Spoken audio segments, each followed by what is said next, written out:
Hi there. Let's dive into today's story. When a mysterious video titled, "You Will Never Go to Church After Watching This" surfaced on social media, it took the small Nigerian town of Onidodo by storm. Shared from an anonymous account, the video showed shaky footage of a midnight church service turning into chaos, candles flickering violently, congregants speaking in unknown tongues, and then an eerie, otherworldly scream before the screen cut to black. It went viral within hours, leaving viewers disturbed, confused, and hungry for answers. 22-year-old Ada, a journalism student home for the holidays, couldn't resist the urge to dig deeper. Her cousin, Chika, a tech-savvy whiz with a taste for conspiracy theories, traced the video's metadata to a church deep in the rural outskirts, New Fire Assembly. The church had been rumored to shut down 5 years ago following a series of unexplained disappearances. But if the footage was new, what exactly was happening behind those closed doors? Ada decided to investigate. Ada hadn't returned to Onidodo in over a year. The town's dusty streets and the familiar smell of roasted maize brought back memories, both sweet and sinister. Her grandmother, Mama Nkechi, welcomed her with open arms but warned her about digging too deep. "Some doors should never be opened, Eneni," she said, eyeing Ada with concern. But curiosity, once awakened, is rarely quieted. Chika met her at the local market, laptop in hand, excited about the clues he uncovered. The IP address led to an old generator shop next to the church. "And guess what? Someone's been using the Wi-Fi there at night," he whispered. Together, they planned a midnight stakeout, unaware of the ancient forces that watched them from the shadows. As night approached, the air around Onidodo grew colder than usual.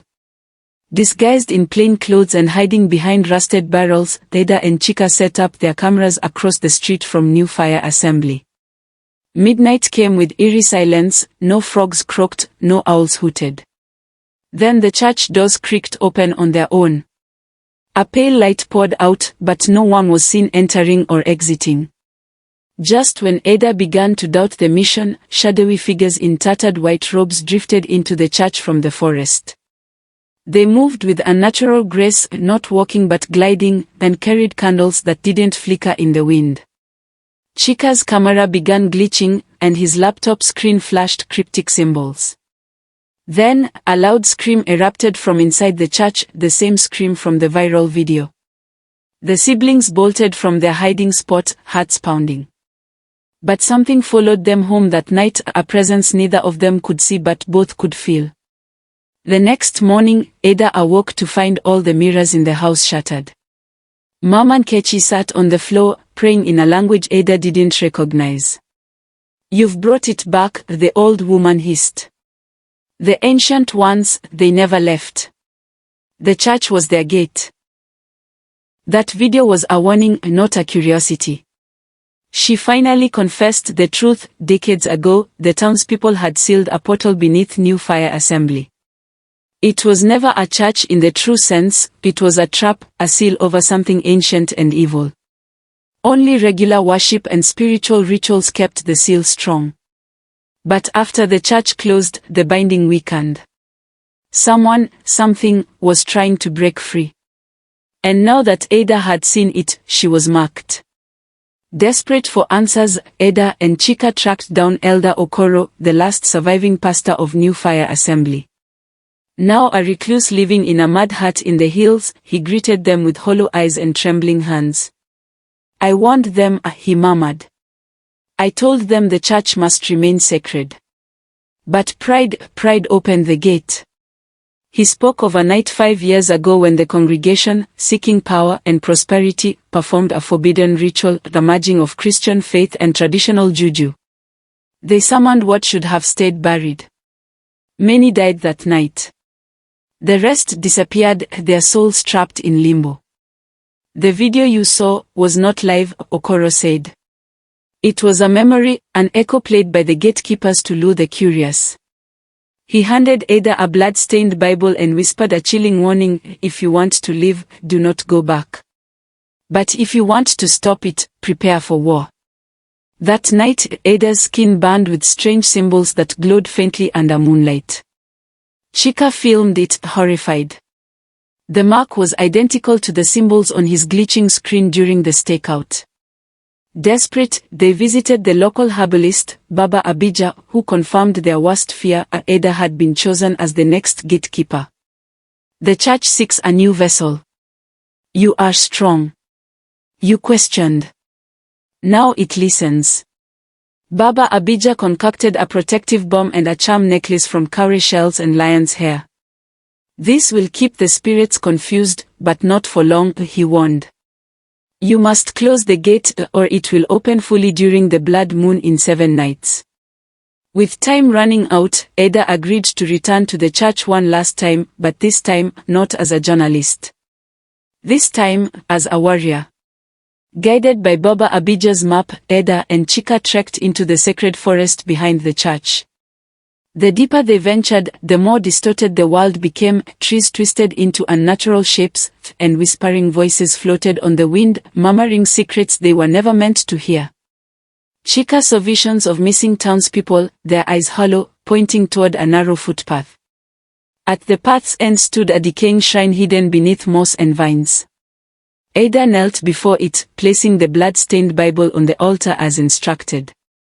The earth trembled slightly, and from the trees emerged a woman with white painted skin and glowing eyes. I am the last sentinel, she said. You seek to close what others foolishly opened. You must pass 3 trials: fear, memory, and truth. Survive, and you may seal the gate. Fail, and you join the lost. The first trial came that night. While Chika kept watch, Ada was plunged into a waking nightmare. She found herself alone inside a distorted version of her home, haunted by monstrous versions of her loved ones. Mama Nkechi's voice echoed with distortion, calling her a curse. Shadows clawed at her, dragging her toward a pit of darkness.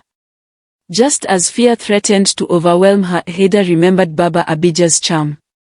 Clutching the necklace, she shouted, "This fear is not mine." The shadows recoiled, and the nightmare collapsed. She awoke back in the forest, gasping and soaked in sweat.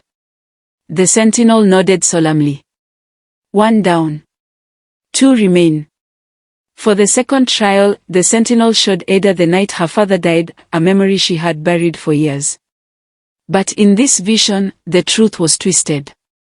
Her father wasn't killed in a robbery, as she was told. He was dragged into the church, willingly offering himself as a vessel to seal the gate. Shocked and heartbroken, Ada struggled to reconcile the truth. She nearly failed, but remembered her father's last words to her, "Be strong, my Ada." Through tears, she accepted the reality and forgave him. The vision dissolved, and a beam of light from the shrine touched her forehead. She was ready for the final test. On the final night, Ada and Chika returned to New Fire Assembly. The doors opened for her this time, and the air inside pulsed with dark energy. Beneath the pulpit, a hidden staircase led deep underground. They descended into a vast underground temple, its walls covered in glowing scripture that pulsed like a heartbeat. At the center was a monstrous entity, a blend of man, beast, and spirit, chained and writhing. The moment Ada stepped forward, it opened its eyes. "Gatekeeper," it hissed. "You may end this or become my vessel." To seal the gate, she would need to sacrifice something pure. Chika offered his blood, but the ritual demanded her innocence.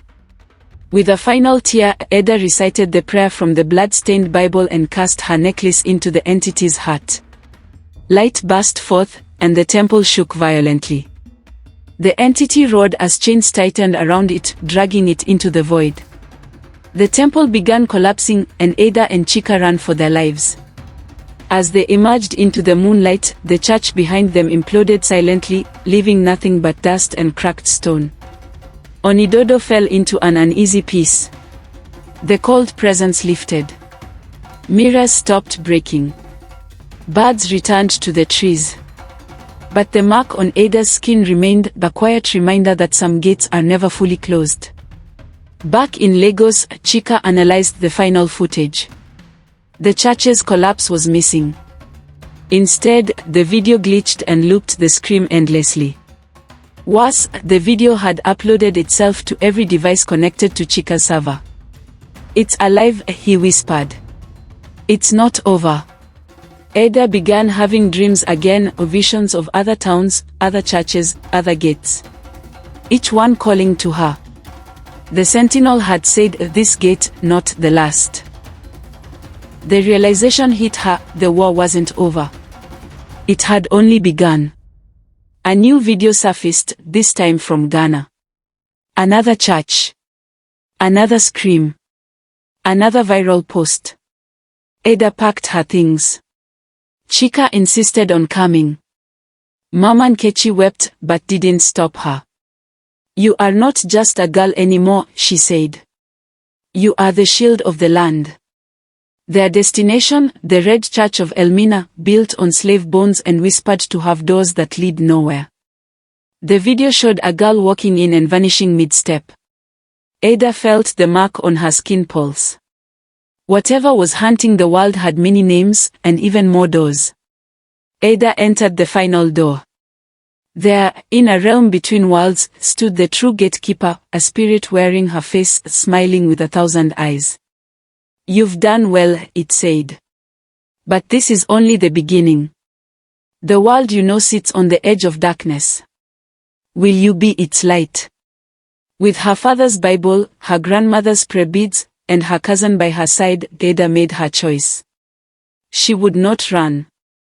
She would become the hunter, the seal, the voice that warns, not every church is holy. And somewhere, in a hidden corner of the web, a new video uploaded itself, titled, "You Will Never Go to Church After Watching This, Part 2. That's the end of our story. Thanks for watching. Please like and subscribe. Tales by Osha.